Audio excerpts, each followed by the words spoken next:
Pemirsa, kita memasuki kabar 6 penambahan. Dinas Kebudayaan, Kepemudaan, Olahragawan Pariwisata Banjarmasin melaksanakan workshop Bapantun Bahasa Banjar di Hotel Rodita Jalan Ayanipal 2,5 Banjarmasin Tengah hari Rabu 5 Maret 2025. Workshop Bapantun Bahasa Banjar ini kada hanya menyasar bebuan generasi muda, namun menyasar pula pada kekanakan di tingkat sekolah dasar supaya bahasa Banjar terjaga wan kada punah dari generasi ke generasi.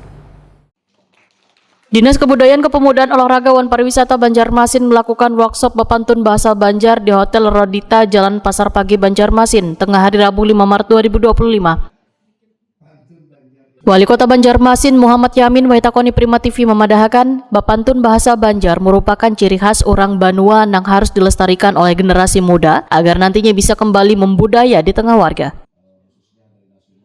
Muhammad Yamin berharap workshop Bapantun Bahasa Banjar ini kada hanya menyasar bubuhan generasi muda, namun menyasar pula pada kekanakan di tingkat sekolah dasar supaya bahasa Banjar terjaga wan kada punah dari generasi ke generasi.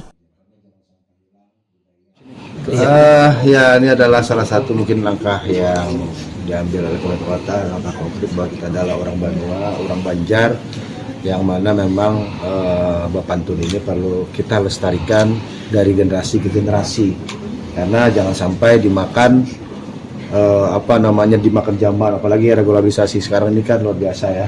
Jadi kita harus terus melestarikan dan kita harus membuat satu workshop seperti ini agar pemuda-pemuda Kota Banjarmasin itu tetap menjaga yang namanya salah satu adalah pelestarian budaya orang Banjar dan selalu ketujuh Bapantun.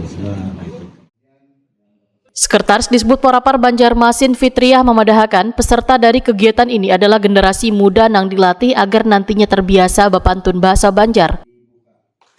Kedepan sebagai upaya pelestarian maka akan digelar lomba Bapantun Bahasa Banjar. Kita memberikan pelatihan ya kepada generasi muda khususnya untuk bisa mereka salah satunya adalah pelestarian budaya Bapantun dan untuk menjaga kelestarian ya, karena seperti kita ketahui biasanya kan adat orang Banjar ini salah satunya kan dengan pantun ya, baik di pembuka maupun di penutup. Nah jadi dengan adanya workshop ini tentunya ini menambah kompetensi daripada generasi muda untuk bisa menjaga dan melestarikan Bapantun. Selama ini Bu, anak muda sendiri Bu, untuk Bapantun ini seringnya digunakan atau sudah digunakan oleh sekian Bu? Salah satunya mungkin motivasi atau yang bisa kita support terhadap kaum milenial.